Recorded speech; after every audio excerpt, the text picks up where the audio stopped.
Building empathetic leadership is a learnable and complex skill. And while some people might have stronger abilities in that space, anyone can learn to be an empathetic leader. In this study, we were interested in understanding how we could use VR to support developing empathetic communication skills in the workforce.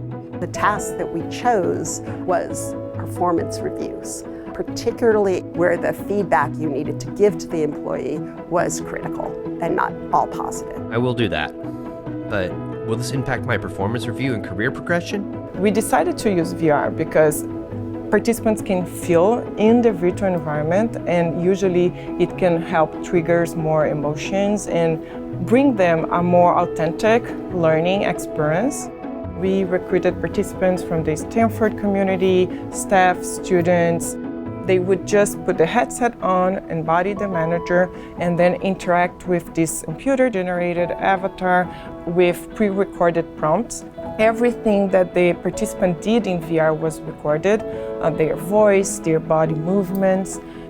After they finished this first interaction with the employee, they would switch places and then feel themselves as the employee, looking at themselves, and they could see their head and hand movements that were recorded previously, and also listen to their own voices. We found that as they practiced, they increased the expression of their understanding, and also they increased the expression of emotions. We also found that they changed their language style by increasing the use of first pronouns like I and we, and also the use of words that express emotions. Traditional modes just don't work. So a classroom to get authentic supported practice, most people can't afford the time that it takes to do that.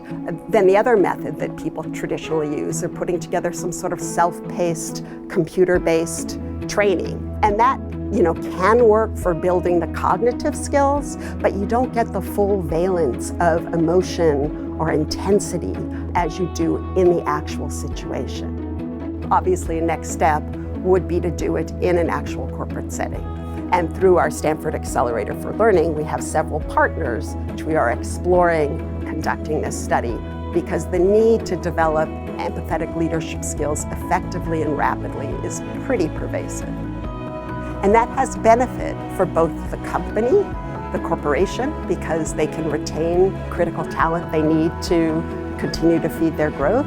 But even more importantly to me, it's a benefit to the employees, who are people, who want to be contributing meaningfully in a work environment that is supportive and contributes to their development.